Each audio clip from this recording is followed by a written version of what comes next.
Hello, Caleb. How are you? Hi, thanks for having me here today. Very excited to have you with us today. Audience, welcome to our Discover Live event for the day. I see everybody kind of piling into the room. It's great to see you all here. Brent already asking where the donuts are, which I don't know the answer to that, but I hope whoever brought them brought enough to share with the whole class. Well, I'm wondering if Uh, Brent knows I live about 200 feet from a donut shop. If so, that's a little creepy, but I kind of uh, wish I would have brought some today. Yeah, that would be a great incentive for live event participation. they get to watch us eat donuts because, Watch us eat donuts. yeah. Yeah. Just so we're clear, if folks who are joining us, if you could let us know that you can hear us and see us. Also, drop in the chat where you're tuning in from. I see Judy from Nevada in Pahrump representing. Great to see you. And we've got some maybe Kristen is a Spartan fan. I have noticed some Spartan swag on your online presence, Caleb. Yeah, Are you yeah, an I try to alumnus? represent. So yeah, I did go to Michigan State, graduated in 2008, but I live in San Diego, California now. But I try to Okay, represent the green and white wherever possible. gotcha. Um, I am also in California, San Francisco, so a little bit north, probably a little bit grayer where I am. Looks like Dana we have Mexico, we have Johannesburg, in Canada. Okay, loving the geographic distribution of our audience today. And I'm guessing since you all are dropping your locations in that you can hear us, Brent. Okay, thanks. You can hear fine. Ella from Atlanta, really terrific uh, representation. So great to see everybody. My name is Ashley. I'm with the Discover team here at Teachable, and my job is the greatest. I get to hang out with creators like Caleb and essentially just step aside and invite them to share their wisdom and connect with you, our audience. So today we're going to be learning about something that has become increasingly valuable during this moment in time, how to make better videos. And Caleb is such a terrific person to be leading us on this journey, not just because he is, like a terrific filmmaker and creator in his own right, but he has also worked with a lot of other creators, some from this very platform. Caleb, you were just telling me that you do a lot of Pat Flynn's videos, right? Yeah, so I Um, film courses with Pat Flynn at Smart Passive Income, help do promo stuff for Amy Porterfield and John Lee Dumas, a lot of people that have been like having courses on Teachable for years now. so it's an especially relevant type of content creation and filming and skills that folks can build. And I'm guessing that if you're a part of this audience, that you might either already have some online course content that you're that you've created that you are either shipping, or maybe it's something that you're wanting to create that you haven't quite yet done, and you're in a great place to get to learn from somebody who's done that, not just for himself but for lots of other creators in all sorts of different spaces. So it's really cool to be able to share that kind of information. While we're talking about that, I'm curious to know, do those of you who are joining us today, do you already have course content? Are you curious about learning skills to develop videos for other purposes? Would love to just kind of hear a little bit about what's motivated you to join us today. Um, and yeah, Caleb, I would love to hear a little bit more about. So I'm actually very curious about the I don't know if product is the right word, but the switch pod that you were just telling me about, because this sounds like something that is a very cool, uh, like timely tool to have out in the universe. Could you just talk a little bit about that before we get started while we're hearing from folks about what they're excited to learn today? Yeah, so Pat Flynn and I were actually at a video conference called Vid Summit about 3 or 4 years ago. And we were there just trying to learn how to grow Pat's YouTube channel, how to do video marketing online. He had success with his video courses, but not so much with like the more public facing YouTube stuff. And we saw everyone using the bendy tripod gorilla pod things to vlog for themselves. And so we were like, there's got to be something that's better than this. And there really wasn't out there. So we started working with the team to prototype and develop a handheld tripod. And it's called SwitchPod. If you Google SwitchPod, you'll find it that way. We launched on Kickstarter a little over 2 years ago and fundraised hundreds of thousands of dollars to get it manufactured. And we've been shipping them all over the world since. So that physical product is something that, you know, I've been making videos for clients for so long, and I've bought all the gear from B&H and Adorab on Amazon, and it's finally nice to be able to, like, you know, sell a piece of equipment like, as opposed to be buying equipment. Better. Yeah. So I'm dropping that link in here because it's very cool and very sleek, and I'm excited to explore it and try it out. And it seems just from the comments like we have a lot of folks who have been developing videos for maybe various purposes and are now, like Brent is saying, he has done a number of video tutorials on software development, but hasn't done a dive into the space of like having your own face on camera. So that's a different type of filming. You're probably thinking about different types of skills. We have some folks who are wanting to create course content and needing help with those demonstration videos, which can be really intimidating. I have done public speaking for a long time, and the sound of my own voice on camera, my face on camera is like, it's completely different. I mean, because I did business school when I was in college, and you know, a lot of presentations. So I'm like comfortable giving a presentation, large group of people, have some slides, doesn't bother me at all. But then when I first started filming my own videos about 10 years ago, it was back in like 2010, 2011, it was like, there's no energy, there's no feedback from anything. Yeah. There's an inanimate object sitting in front of me, and you know, it's not the same as presenting to people. You can kind of carry over your tone and your speech, but you have to bring a different kind of energy to it, and you have to get used to pretending that the middle of the lens is someone else. And this is easier because I'm looking into the lens right now, and like the actual picture of you is down to the side, but I can like hear you in my ear, and so I can pretend like I'm talking through this. But it's different when there's not someone there. And there's not actually another person there. Yeah, so it takes some practice, and I always say like add 10 to 20% of your energy level when you get on camera than you are normally, because you know, I'm pretty dry and quiet normally, so I need to add a little bit. I need to be a little bit more animated on camera, just so it comes across. Yeah. So add 10 to 15% of energy, and then there's always the like it adds 15 pounds too. But I don't think that's true. Whatever it is, the 15-pound thing, I think, is, for me, it's like a catch-all sort of metaphor for just all of the things that show up on camera that I can pretend are not happening in real life when I'm just having a conversation. It's like, oh, do I look like that? Do I sound like that? Is that what my face does?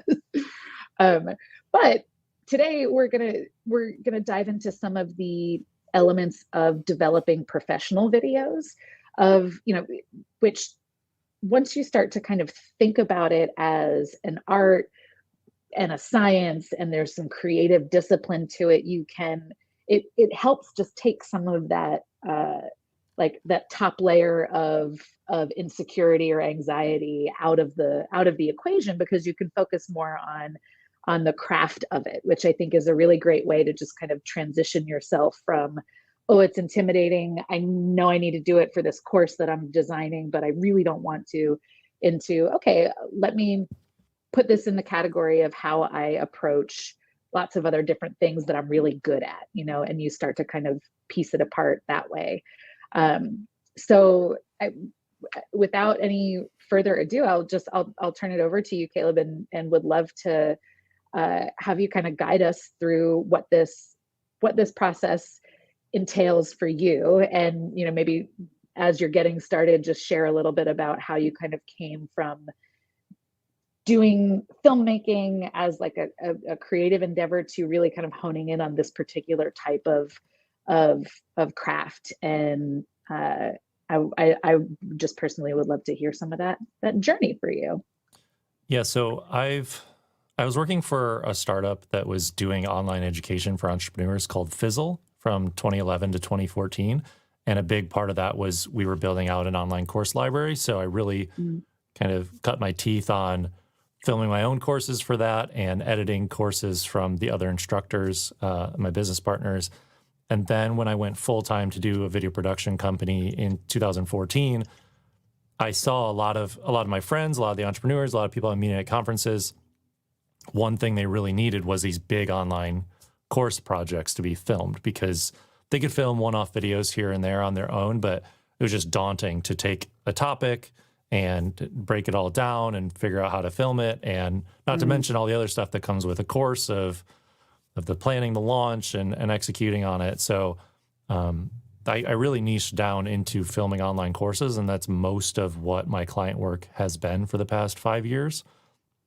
And so I've seen the gambit of, teaching something really dry, like accounting, all the way to teaching something really visual, like watercolor painting or knitting or something that's more hands-on, and a lot of the intricacies around capturing that and being able to teach it to people, as well as the format of teaching online and how that's different from a classroom, where in the classroom, the limit is, okay, we have to get all the people in a room for a certain amount of time.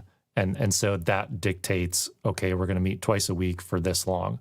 But online learning is way different, whereas people are jumping in and they're watching one short video before they go into the dentist's office or something like that. So, thinking about even when you're structuring your course, figuring out all the lessons, have the filming and then the person watching it in mind, because you might not want to do hour-long conversations like we're doing now, because they're harder to jump in and out of. So for my courses, and what I encourage my clients to do is really break things down into one video is a specific topic that has one or two things they can learn, and then break the next thing off into the next video. So it goes beyond the technical stuff of how to film the videos, but also to break down the course into a more consumable thing. And then on top of the video, it's like, okay, to help with retention, are there downloadables? Are there, do you offer only the audio, or is like the video something they have to be seeing? Because some of the courses I do, it's mostly just someone talking on camera. Why not offer that as audio only also, so someone can download it and listen to it while they're working out or on a walk or something. Yeah. So there's all these things to think about with your course and the niche it's in and how people can best learn. Yeah, I really appreciate that. And it seems just from what we're seeing in the comments here, like we have folks who might be in different parts of that spectrum. So let's dive in. Let's explore a little bit about how to identify what your needs are. As a creator, as somebody who's filming, figuring out what your audience needs, and then structuring your film setup so that you can best meet those needs. Yeah, I'll turn it over to you, sir. Cool. So what I actually did was, it was a year ago, Teachable was having a summit, like a live thing like this, but people were pre-recording their talks, and then it kind of happened live. And as we were prepping for this, I'm like, well, that's going to be a more condensed, more edited down version of what I would say on this live event anyway. So what we're going to do is I'm going to actually play that. And then if you guys have questions while we're live, just drop in the chat, and I can pause that at any time, and we can talk about things. Or if there's anything else we want to talk about, we can jump in. So let's go ahead and start playing that, and then potentially we'll watch the whole online course. Potentially we'll watch the whole thing straight through, but we might pause it and we'll do live Q&A. Ashley and I are still here, but this is a very truncated version of what I would say anyways, and it's already edited, has graphics and all that fun stuff. And just before we press play here, to answer a couple of the questions that came in right at the top, yes, Rosabella, we will have a replay available, so stay tuned for that. The link to Caleb's full course is pinned to the top of the YouTube page, and I'll drop it in the chat too. So as you're going through some of this content today, you'll be able to kind of plug in where you want to learn more, and you can find all that information on the course page. So just wanted to throw that out there too. All set. Wojcik. I've been making online courses for almost 8 years now. Usually I'm behind the camera. I'm filming courses for other people, but I've also filmed my own courses as well, mainly about video production and video editing. So in this workshop, I'm going to dive in exclusively into some recording tips. So what to do kind of when you're in front of the camera. Then we'll get into some of the technical bits of how to make your videos look good, how to make your course overall just look professional. Then we'll do some tips on how to make it sound good, how to make it sound professional and high quality. And then we'll wrap up with some advice and some tips about what software to use to edit your videos and how to kind of get started with video editing, because it can be extremely overwhelming. So let's just dive into recording tips now. Whether you're recording videos for an online course or you're just trying to film a little Instagram story or a selfie video you're going to text to a friend, being on camera can be extremely intimidating, but it does get easier with practice. I don't really get afraid of getting in front of a camera anymore, talking to an inanimate object when I know that potentially there are going to be other people on the other side watching this, but the first few videos I filmed were absolutely terrifying, and I never even published them because I'm just too embarrassed for anyone to ever see those. So do not be too intimidated by being on camera. I'm going to talk through some of my advice for getting more comfortable on camera, as well as some tips and tricks that are course specific about how to get all of your knowledge you're trying to share with people down into a format that you can then use to then relay it to the camera. So my first tip is pretend like you're speaking to a specific person. So what I've recommended to people is actually to tape a picture or two right underneath the camera lens or the webcam on your camera, on your computer, and actually treat this like you're talking to another person. You want to treat it like you're having maybe a Skype or a FaceTime with somebody on the other end, because you'll be that much more comfortable that way. If you're pretending like I'm just talking to a single person, not that I'm talking to this crowd of people that might end up judging me and all of those types of things. So I actually try to think of someone that what I'm teaching will apply to them as well. So there might be a friend or a family member that I know that, okay, yeah, Drew, he would be the perfect person for me to teach how to do an introduction on video editing with this piece of software, because he asked me last week, hey, I'm thinking of starting some video editing. So tape a picture of Drew, or mentally tape a picture of that person right under your lens, and don't look at that, but just use that as a reminder of, okay, I'm just talking to this person. That's the kind of tone of voice I can have. I'm really comfortable speaking to that person I already know exists, versus this void of whoever might be listening. It's a little bit easier. So that's my first tip. My second tip is to outline or script to your comfort level. And you actually saw me look down there, which I don't normally do on video. This is a little bit more of a raw workshop, but I looked down because I have my outline here on a laptop. And I'm doing that for this specific workshop because it's a longer format. I wanted to be a little more casual, wanted to be able to share with you just kind of off the cuff what I think that I would recommend. But I did outline and structure the 20 tips of this workshop I'm going to share, so there is some structure to it, and so I'm not just meandering for a half hour. If you are teaching something that is extremely technical, for me, for example, if I'm doing a piece of gear review for YouTube, I might entirely script that out because I don't want to say the specs wrong and get that wrong and everyone in the comments say something about it. So I will fully script those out, and I'll use a teleprompter sometimes. It just comes down to your comfort level. Are you more comfortable, kind of having an outline, knowing what you're going to talk about in each individual video, or are you going to be more comfortable fully scripting it out? There are some benefits to scripting it out in that you then can put that text in the course as well, and so people can access the written version if they want to, if you're basically just saying the same thing in the video. So that's a good bonus, but typically it'll take you more time to fully script out a video than it will to just outline it and kind of wing it. Tip number 3 here in the recording tips, if you do script it, in my opinion, you might as well use a teleprompter. It does take some practice to get used to kind of looking normal or feeling normal and your eyes not going back and forth when you're using a teleprompter. So that will take some practice.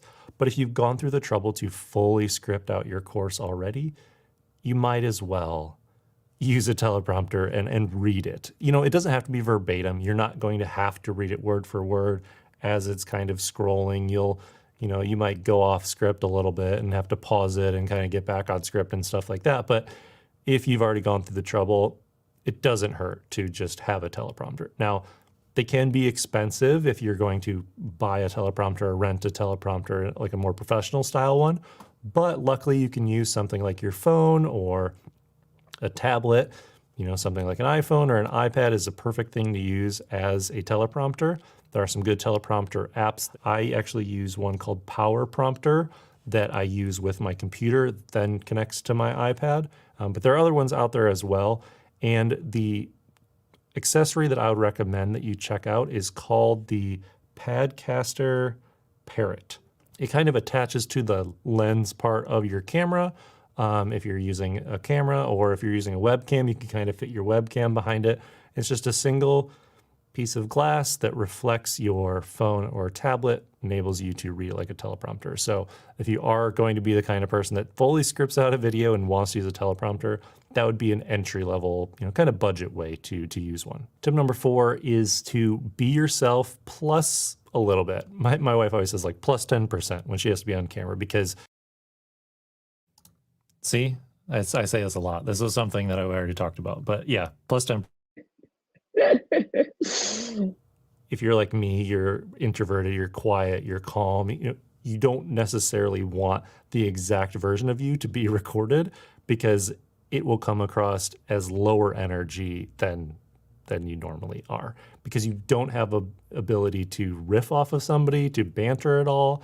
I try to think of, okay, what's a little bit more extreme version of myself? You don't want to go so far that you're a caricature of yourself by any means, but especially in an online course where they're going to be watching you for a very long time and you can be very dry if you're not careful. It's okay to add a little bit of energy, add a little bit of just extra smiling, extra laughing, extra jokes, self-deprivation of yourself when you make a mistake. Those types of things will come across on camera and just be more enjoyable for the person watching. And if you can't do that on your own, maybe coffee or maybe a sip of a beer or two, before you hit record, just to calm the nerves a little bit and to be yourself. Will help you get to that you plus 10%. And then tip number 5, my last tip here in this recording section is when you make a mistake, it's okay. You don't need to start and stop the camera every time you make a mistake. In fact, this workshop I'm recording right now is going to be one long video file with all of my stopping and starting and mistakes and dogs barking and all that kind of stuff. So you don't have to necessarily start and stop the camera. Just let it keep rolling. And when you get to the edit, that's when you can cut things in and out. But what I tend to do when I make a mistake, something that I said incorrectly, or there was a noise that I don't want in the final video that I'm going to be publishing, I will actually make an audible sound to give me a note. It gives me a note to my future self or whoever else is editing the video that what I just recorded is going to be trashed, is going to be thrown away. So for a concrete example of that, what I typically do is I either snap 3 times or I go or something like that, so that when we get to the edit later in this workshop, I'll tell you how to actually see those parts and get rid of them quickly. So those are a bunch of tips for if you're recording your course, being in front of the camera, it's intimidating, it's overwhelming. You don't necessarily have to put yourself on screen for recording a course. You could just record your laptop screen or some PowerPoint or Keynote slides. You don't have to put yourself on camera, but it will enable the person watching to see who you are, learn about you a little bit more, get your personality, and it should be more engaging to watch someone's face talking sometimes as opposed to just static slides or static screens that you're showing. So those are my recording tips. Next, let's talk about how to make your videos look more professional. My first tip for how to make your online course videos look more professional is to think about the framing. So framing, and this is the frame of the video and what is inside of it. And more specifically for something like an online course where it's mainly just you're a talking head, where are you in the frame? And so to me, there's kind of only two options for this, unless you're going to get really extreme and esoteric and artsy with what you're filming. Number one, you could put yourself right in the middle, like I am right now, right in the middle of the frame, enable someone to quickly focus on me and what's talking. And it does leave some room on the side if I want some graphics or a photo to come in on one side or text come in on the other side or what have you. The other way to do it would be to put yourself on one of the thirds using the rule of thirds for the video frame. So that would be basically, you know, me over here. You know, I wouldn't be leaning, you know, but this would be the other way. And you would do that if you were going to have things on screen all the time. Think about watching the news. They usually put the anchor on one side of the frame because they're putting, you know, photos or videos or the title, what they're talking about, up in the corner next to them. So if you are doing an online course where you want to be on screen and then you want to be showing a bunch of stuff, you might off-center yourself a little bit on those rule of third lines, but in general, center yourself in the frame. The next tip would be don't be too big or too small in that frame. So don't get up too close to the camera so it's just like your head.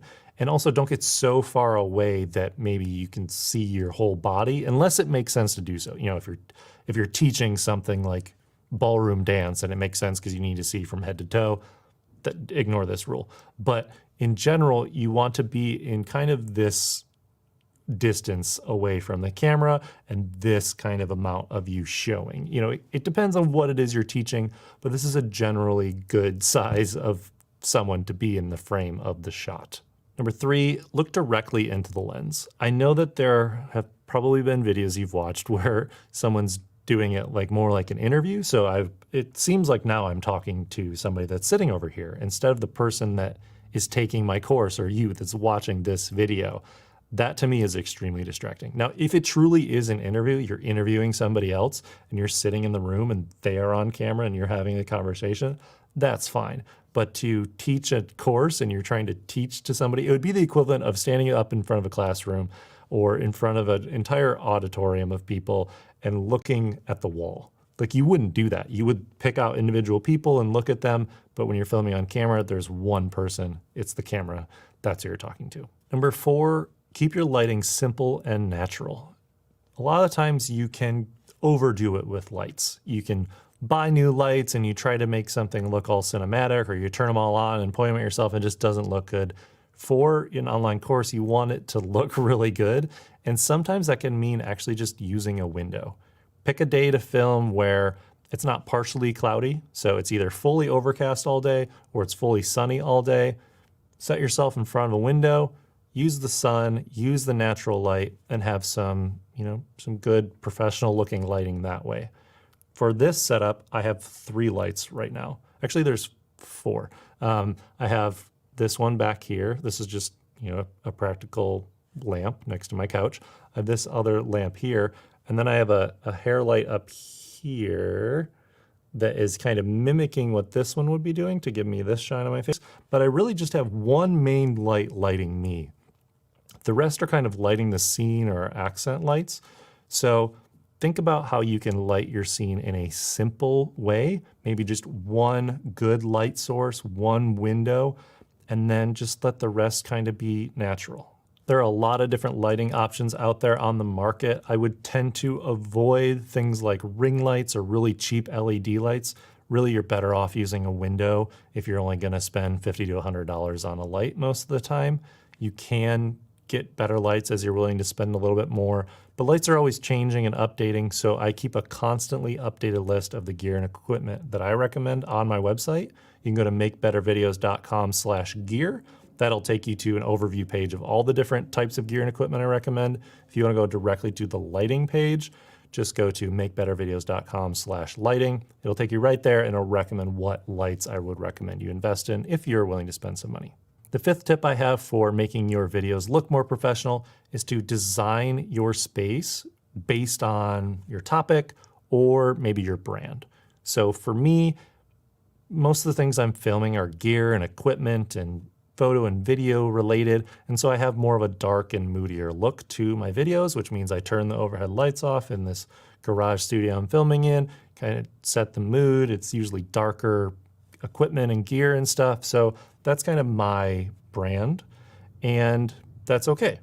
But if you're teaching something else, or you're teaching a kind of topic, you probably want to have different things in your space that kind of are related to that topic. So if you were teaching art, maybe have some art up behind you, maybe have some art supplies on the table. Even if you're not using them in that video, kind of designing your space a little bit will just have people have a more visually pleasing thing to look at while you're talking. So the stark contrast of that would be you in front of a blank wall.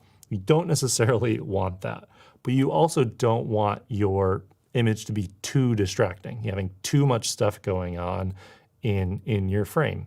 So how can you simplify it down so that the distracting things are gone, not too many like messes of cords or something like that behind you, but there are also things that add to the aesthetic of your videos, maybe simple pieces of art, simple props and things like that, that make sense for the thing you're talking about. So to recap this looking professional section of this workshop, clear up the background behind you, think about what's behind you, doesn't need to be there, what else could be there instead.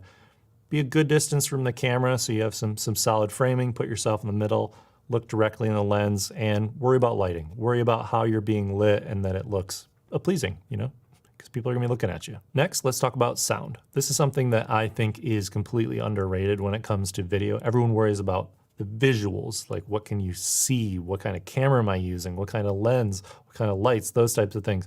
But I think sound is one of the most important things, basically, because you can have a video that looks not so great, but sounds okay, and that'll be pleasing to people. But if your video looks really good and sounds horrible, people are not going to keep watching it. They're not going to make it through your course. So definitely focus on sound and making your videos sound as great as possible. Now, my first tip for this is to find and choose a quiet environment to film in. And to me, there's two different kind of ways that this goes. One is when you're in the room, do you hear lots of noise? So that could be things outside, air conditioning running, machines like computers and stuff like that running in the room you're in, other people walking outside, in your house, that sort of thing. And you might not have a quiet environment to film all the time, but what can you do to make it quieter? So what can you do to turn things off? Unplug the fridge or turn it down and remember to turn it back on if it's being really loud. Recording at specific times of day, either before or after, your kids are home or something like that. So thinking through how to make your environment as quiet as possible and setting aside that time to film will make a big difference. The other thing you can do to make your environment quieter and to reduce echo is having things in the room. So you don't necessarily want to film in an empty box thinking like, oh, there's nothing happening, nothing making noise in this room. Because if you're in an empty room and your sound is just bouncing all over, it's going to sound very, very echoey. So ideally, you're in a room that there is stuff that's absorbing sound. If you do have a room that's really echoey, definitely work on that. Try to put things in the room. Some rugs can help, blankets on the floor, some furniture, that sort of thing, because echoes can be distracting for people. But depending on your room, do the best you can, try to reduce echo, try to keep it as quiet as possible so that the audio recording is high quality. Now let's talk about some of the gear and equipment tips that I have for recording sound. Number 2, use an external microphone. This would be, if you take nothing else away from this sound section, this would be the biggest one. Don't rely just on what's built into your laptop, what's built into the camera you're using, or what's built into your phone. For very specific type of things, you might get away with that, but for most, that microphone is not going to be good enough for, especially an online course. If you're trying to charge a bunch of money for this, you want to make sure that it's a professional viewing experience and listening experience for the people that take your course. So what I would recommend is one of 3 different microphones. They are more on the entry level side, but these microphones will work for you depending on the different scenario you're in. So the first one that I recommend is called the Rode Smart Lav Plus. And this would be perfect if you're filming on a phone or a tablet and you can plug this into the headphone jack or into an adapter that has a headphone jack. This is a lavalier microphone that you can get an extension cable for as well. And this will enable you to clip on a microphone to you so that wherever your phone or your tablet, or you can even use this with a camera as well if you want to, when that's placed further away from you to get the framing we talked about earlier, you will have better sounding audio than a phone that's 5 to 10 feet away from you. So this is the microphone I recommend to a lot of people that are on a budget and are filming on their phone to get started to have that better audio. Next, if you're going to be doing more of a voiceover kind of recording where you're going to be mostly showing your screen or showing slides, and you are okay having a microphone that more sounds like a radio recording or a podcast recording, then I would recommend the AudioTechnica ATR2100. The newer one is the 2100X. And this enables you to either plug it in via USB directly into your computer or XLR into a higher end audio recorder or camera. So this microphone is on the lower end as well, somewhere around $100 depending on where you live, and it'll have great sounding audio, but you'll hold it more up to your face. So it can be on a stand or a boom arm or something like that, but it is more of a microphone that's going to be close to your face. So if you want to record a video where you can't see the microphone, this isn't the one I recommend. But if you're doing a lot of voiceover to slides or your screen recording, this is the one I'd pick. And then the third microphone I would recommend if you are recording with a camera, a DSLR, a mirrorless camera, or a higher end camera like a cinema camera, I would choose the Rode VideoMic NTG. Now this is a more expensive microphone. It's getting up closer to $300. They do have lower end ones like the Rode Video Micro and just the older versions of the Rode VideoMic Pro and VideoMic Plus, and they have a bunch of different ones depending on the price you're willing to pay. But I really like their newer one, the Rode NTG VideoMic, because it's multi-purpose. You can plug it in via USB-C directly to a computer, use it as a microphone that way. You can put it on top of your camera if you want to. It's really adjustable. And you can get an extension cord if you want to mount it closer to where you're talking as opposed to leaving it on top of the camera. So there are a lot of options when it comes down to microphones. Those are a few that I recommend. You can always go to the gear page I recommended earlier, click over into the audio section for my latest recommendations. And the next step is you're going to need to plug that microphone into your computer or your camera. And there are some important distinctions here to know, because not all microphones plug into all other devices like cameras and computers. So there's basically three main plugs that you're going to get with a microphone. You're either going to get a 3.5 millimeter jack. It looks like a headphone jack. So like any pair of headphones, that's what it looks like. It's a little mic jack. It's a little different than headphones because it has, to record instead of put audio out into your ears. The other ones are XLR, which is a bigger plug that has 3 prongs. Those are for more professional microphones. So you're going to get that when you have higher end microphones that you're using. Then the third option is just straight into USB, straight into a computer. So you want to make sure that whatever microphone you have or are getting, and whatever kind of setup you have, whether you want to record directly to your computer or into a camera, you want to make sure that you have the right plugs and adapters to get those things to connect to each other. My next tip, number 4, is to put the microphone as close to you as possible. Now, within reason, you don't want to like in your mouth per se, but like close to your mouth. So for example, the microphone I'm using is just out of the frame right here. It's probably around 18 inches or so away from my mouth. And what that does, what having a microphone closer to the source, the audio source it's trying to record, does is it's going to be more focused. So if I'm further away from this microphone, it's competing to pick up my voice with all other sounds. When I'm close to the microphone, I can turn down the audio gain level, so it's recording actually at a quieter level, but it's mainly picking up my voice because my voice is so much closer. So thinking about this for different microphones, that means for a lavalier, you kind of want to mount it right here on you, whether you can clip it to a shirt or here on a shirt or hide it underneath with some tape. Whatever you do, having it that close is ideal. Now, on-camera microphones aren't the best unless you're within maybe an arm's length away from that camera.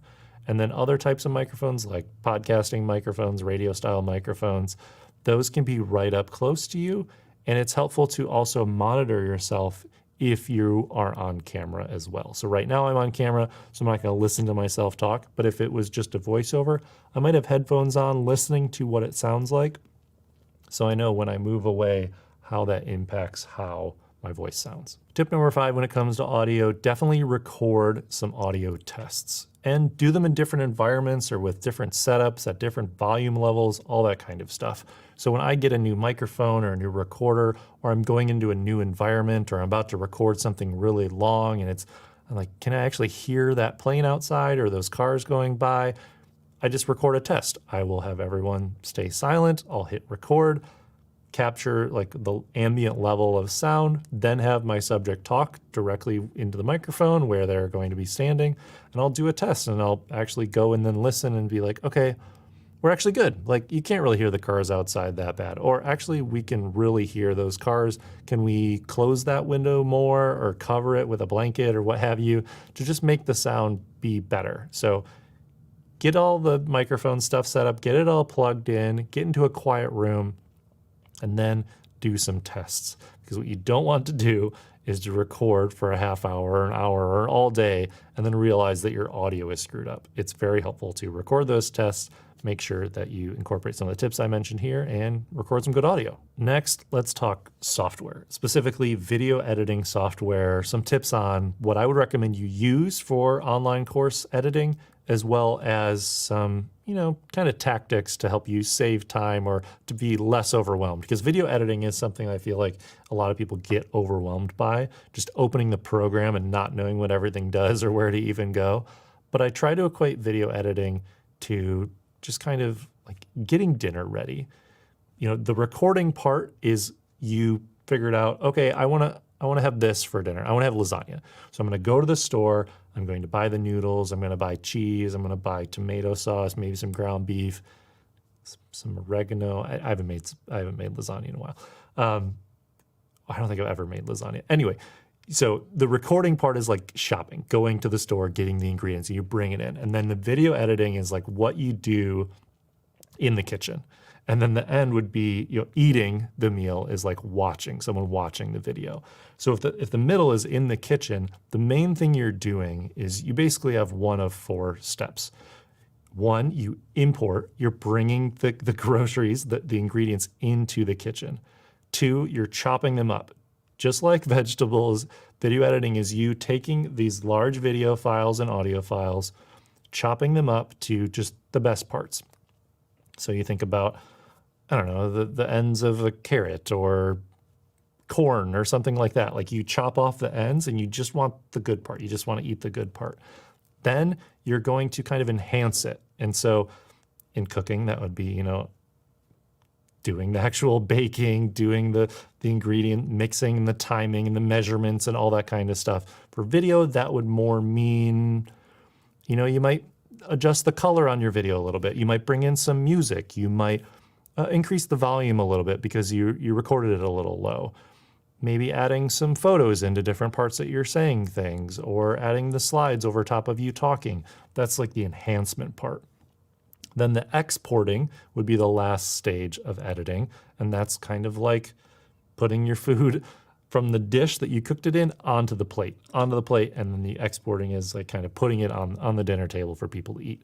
So hopefully that's a good analogy for explaining how video editing works, and you didn't lose me there, but gathering all of the footage, all of the files, bringing it into your video editing program, chopping it up, making sure it all is in the order that it needs to be and all the mistakes are taken out, enhancing it a little bit, bringing the flavor out, bringing it to be a little bit higher quality as opposed to just a raw chopping of all the vegetables, the cooking part, and then exporting it. So that's a brief overview of video editing. Let's get into more tips about what software I'd recommend and some other hacks I have. For editing videos for an online course, I like to recommend editing software that enables you to use screen recordings or create screen recordings really easily. So if you're on a Mac, I like to recommend ScreenFlow.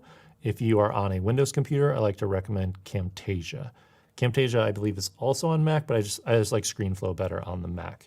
What the programs enable you to do is to quickly record your screen. So if you are going to give a keynote presentation, you can record your screen and at the same time record your webcam and the audio from your microphone that you've plugged in. And then it will bring all those things together in the edit and enable you to manipulate them or show just the slides or show just the webcam or what have you.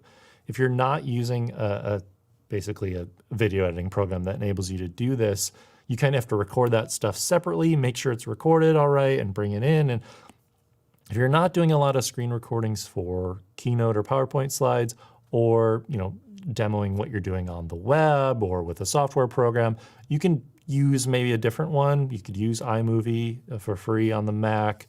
You could get more advanced with Premiere Pro or Final Cut Pro 10 or what have you. But I think that sweet spot in the middle of Camtasia or ScreenFlow, enabling you to do some basic video editing, add in text effects, add in transitions, that sort of thing, while also being able to quickly do a screen recording and bring that in is very, very helpful. So I recommend those two programs to get started. Number 3, I would focus on keeping your edit as simple and clean as possible. So what do I mean by simple and clean? By simple, I mean don't go crazy with effects. Just simple cuts are usually enough, maybe a cross dissolve or a slide transition or something like that to get from one point to another. But you don't need to make your online course be this cinematic, overly over the top, just I don't know, just like everything happening all at once. It's a course, focus on the material that's being showed. So keeping it simple, clean cuts, just like this one that you're watching. I took out the mistakes and we're going to talk about that in a minute, but we're talking about just keeping it simple so that whoever's watching can follow along and they're not just getting bombarded with crazy effects that you're choosing to put in the screen. By clean, I just mean take out mistakes, make sure that as you're going through, if there are audio mistakes or visual mistakes or things like that, you just want to focus on cleaning it up. It's just like the carrot analogy I talked about before. Chop off the ends that you don't want to eat. You're going to, whittle it down. Not whittle, that's what you do with a wood knife. Peel. You peel a carrot. You use a peeler. That's what it is. So you're just cleaning the carrot so that when you eat it, it doesn't have all the stuff on it. That's what you're doing with the video edit. You're just trying to find the best parts, leave those in, chop off the rest. Tip number 4 is to shorten or remove awkward pauses as much as possible, because the more fluff you have in your course and the more just silence, the more drawn out stuff that you have, the better. So like that, for example, I would not leave in that much silence. Typically what I'm doing is I'm actually delivering a sentence or 5, then I'm stopping. Then I will pick up where I leave off and I'll chop out that middle part. Even if it was just a second, you don't need to be watching that. That's a waste of time. Over a long enough timeline of a course, you want to keep things, tight. Keep them short and sweet and edits close together, but not so close that it's too fast. You just want to make sure that let a thought breathe for a second and then pick it up and continue going. But those awkward pauses of just someone staring into the camera for a second, waiting, and then it cuts, or an awkward pause for a second. And then here I'm back, those types of things you would take out. You want it to cut and go, okay, now let's get started. You just want to tighten it up as much as possible. Tip number 5 has to do with those mistakes that we talked about earlier, where we made 3, clicks or snaps or what have you to denote that the thing right before it was a mistake. So while you're editing your videos for your course, if you go through and you see 3 spikes in the audio waveform, you'll have a section there where there's a lot of squigglies for the audio waveform. That's where you're talking and talking. But then at the end of that little bit, you see these 3 spikes. Well, you know that piece that you just recorded was a mistake.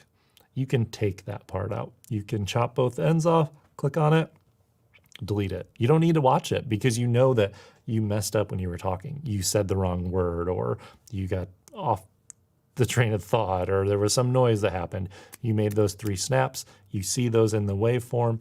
You can delete that thing you were talking about. Now, if you're consistent about this, if every time you mess up, you do those 3 snaps and you record things that are outlined or scripted and you record them in order, if you edit backwards, actually for you, it would look like this way. If you edit backwards, the things at the end will always be the best. Think of it this way. You are trying to deliver a sentence. You keep messing it up. You delivered it 4 or 5 times incorrectly, and then you finally nail it on that 6th try.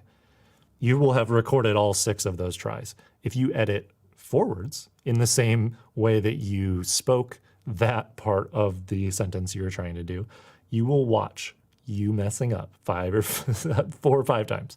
And then you'll get to the good one and be like, okay, this is the one that I need. But if you were snapping 3 times, you will see after each of those mistakes, you will see that they were a mistake and you do not have to watch them.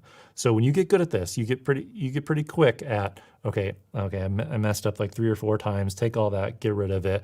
Okay, this is the good one. You can do it that way. Or if you edit backwards, you start at the end and you actually see like, oh, there's a big section there. I can keep that part. Okay, there's some mistakes.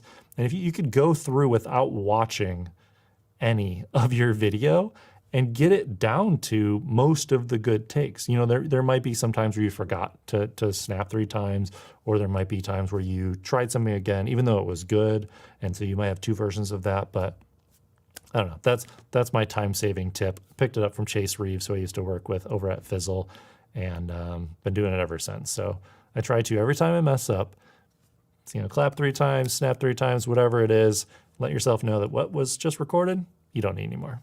So those are all my tips for filming and editing an online course. I hope you enjoyed this. I wanted to make sure you were feeling comfortable on camera, focus a little bit on how to make your videos for your course look better, how to make them sound better, and then finally give you some editing advice on what software to use and some tips for saving some time, because it can be a major time suck. You can waste a lot of time doing video editing. So hopefully you got a little bit about how to create the videos for your course from this little mini workshop here. Hope you enjoy the rest of the Teachable Summit, and I will see you at makebettervideos.com if you want to learn more about me. Cheers. And we're back. And we're back. It was awesome. I loved how many questions were coming in through the chat, and you're able to just kind of tackle those in real time, which is terrific. Just to jump in right away, because I know we'll get this question. Yes, we will have a replay available for everything that Caleb just shared with you all. So everyone who's registered today will get an email with a link to what you just saw in the rest of this session. And you'll also be able to access it through the YouTube page here. So if you want to, if you come back to the Discover page on YouTube, you'll be able to stream it there as well. Let's just, I would love to hear from you all in the audience. Which of these tips are resonating with you? Is there anything that's giving you an aha moment, or helping you kind of visualize more concretely what your recording process might look like?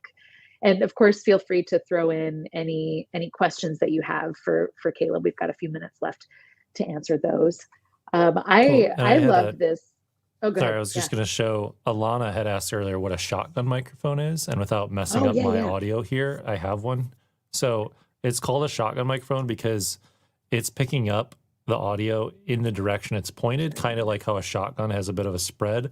It focuses what it captures, like the direction that it's pointed in, and then it's engineered to try to not show or not capture the audio for everything else.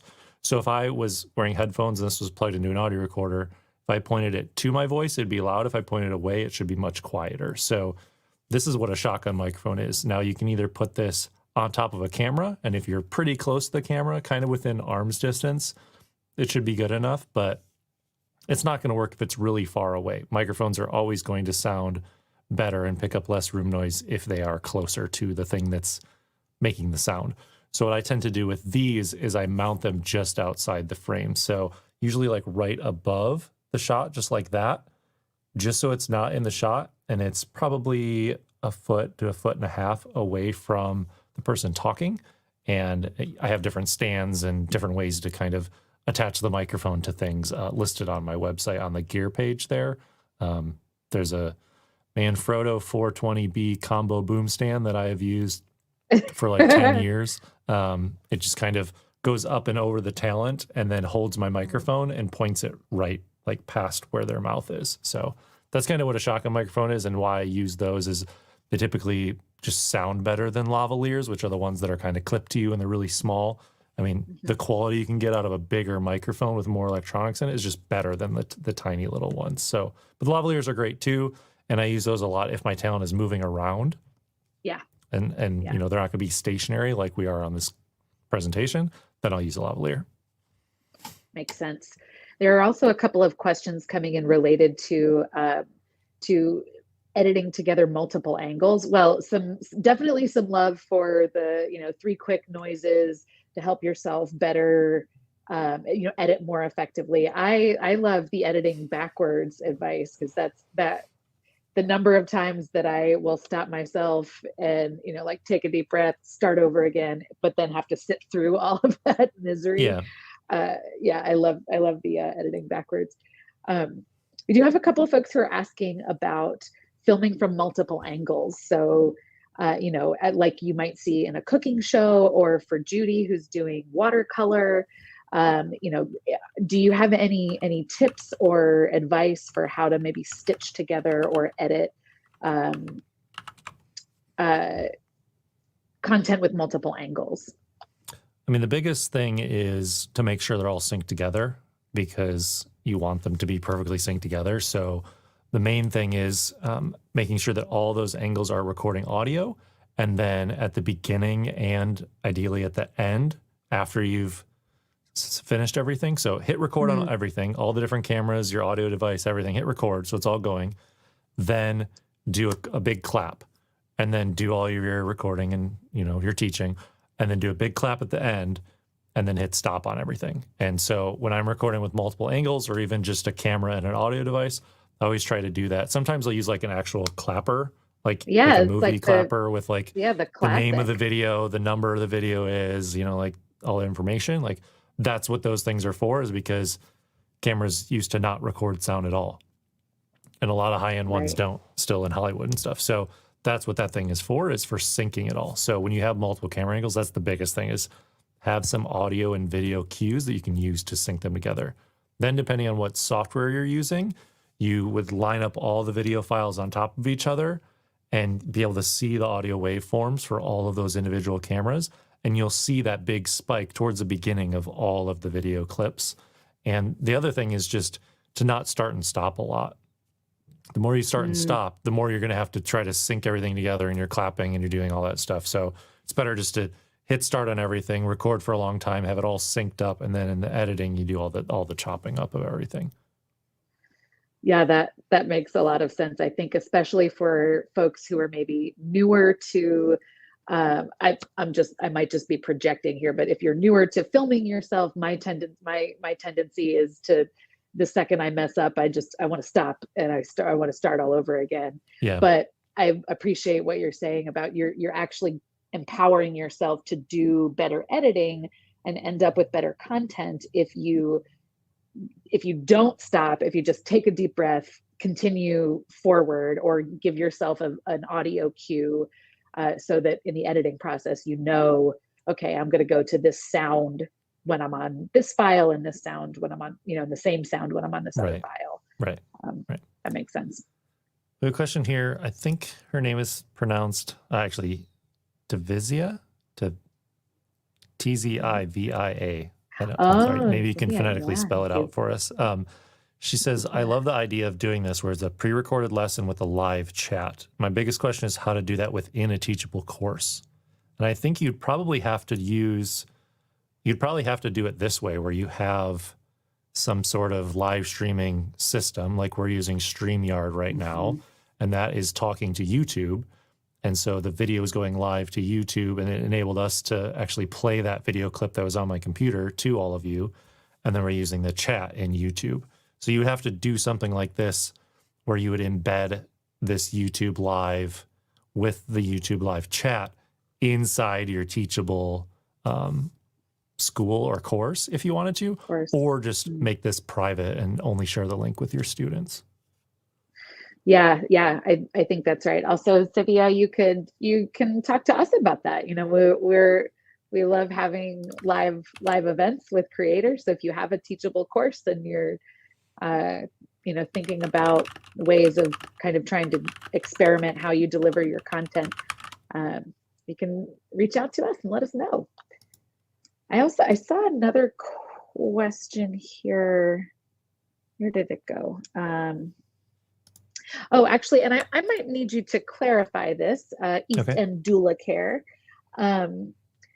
who's asking if I want to film video snippets of a senior and not want to use my video camera setup. Is there a way to video them with my laptop? Good at Zoom, but that would be to record me, not them. Yeah, so I don't think I've ever used a laptop to record anything. I mean, other than just like a screen recording with QuickTime or something like that.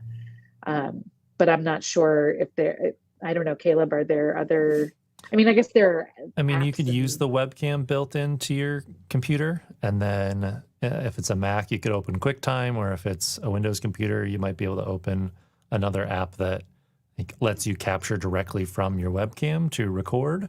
Your phone is probably going to have better quality than your laptop. Yeah. But if you're asking like, how do you record snippets of, I guess I'm not sure what you're recording necessarily, but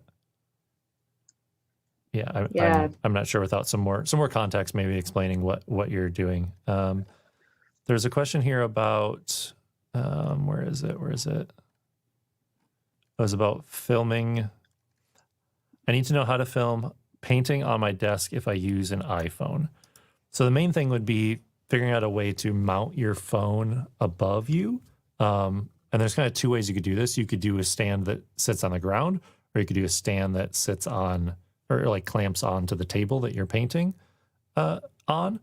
The one problem with clamping to something that you're going to be touching, like while you're actually painting, you're going to be touching the table. That means the camera will move if it's attached to something on the table. So when I do my top-down angles, I try to not have the camera in any way touching the table that someone else will be touching.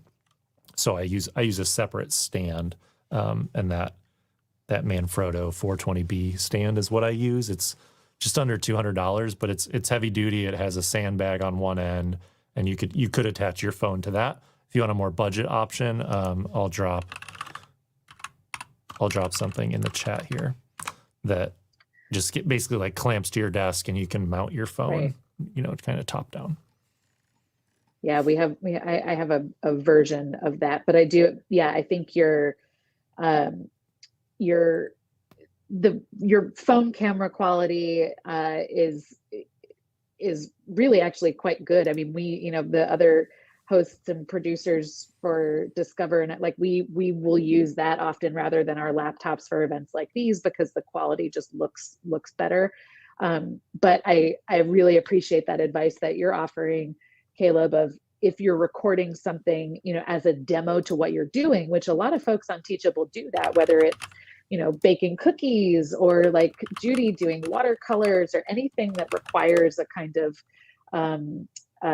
close-up angle of something that's very visual, having a stand, an arm, something that you can kind of hold your phone to, that's not going to be disturbed, that's going to give you enough space to work and do your demonstration, but not jostle with the table itself. That's an important one, I think. Yeah, a question here that was, didn't think of using my phone for short interviews. Yeah, I mean, using your phone is going to be easier logistically than holding up your laptop anyway, and you get it, you get the preview of it. And then someone else says, for quick snippets, is the iPhone equivalent to the iPad, or is one better than the other? I mean, it kind of depends on which is newer. Typically, the phones have more lens options in them. So you could have like an ultra wide, or a regular, or a zoom in. You could use an iPad. You're going to get a bigger picture, kind of preview of what you're looking at, which could be helpful depending on what you're filming. But it's a little bit harder to hold an iPad than it is to hold a phone. So, usually if the phone or the iPad are newer, it's going to have a better camera than the other one. But they tend to shove a lot of the camera features into the phones. So those are great too. Yeah, that's true. And it does seem like the phones have come out with newer editions more frequently than the iPads, and have lots of, like, there's always every new iPhone has some kind of additional camera lens that it wants to tout, which is going to help for recording, right? So I'm gonna share my screen. Tell me if you can see me and the screen. If you make Yes, me full sure screen, can. then okay. So Yep. this is on my gear page on my website. MakeBetterRadios.com/audio will take you to this, or some of the microphones I was talking about earlier. But let me show you what that overhead stand looks like. So this is it right here. It's the Manfrotto 420B boom stand. So, it sits on the ground. It has a sandbag, and then this part can extend, and then you just need to attach your phone to the end there. So this is the thing I use all the time. I have 2 of these. I always take one with me when I'm filming. I use these for mounting microphones, for mounting overhead cameras, all that kind of stuff.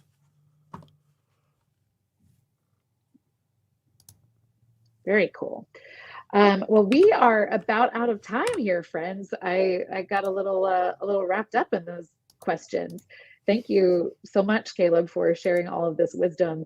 Also, I saw Victor's question come in there. Maybe we can answer that one and then wrap up. And while we're looking at that question, would love for our audience to join me in thanking Caleb for all of this terrific wisdom that we've been able to soak up from him today. And okay, so Victor's asking about mixing live when you're filming, or if there are softwares that you recommend for mixing visuals, and anything that's good for live. Yeah, if you're trying to present live and you want to show, your screen, show slides, show you on camera, that sort of thing. What I use to just do what I just did, where I put me in a picture-in-picture and I showed my screen, is called Ecamm Live. It's a Mac app. But I know there's other apps like OBS, which I think is called Open Broadcast Studio for Windows, or vMix. You could use something like we're using here, which is StreamYard, where you can choose to bring other people in and show your screen, and that would be for like a live event.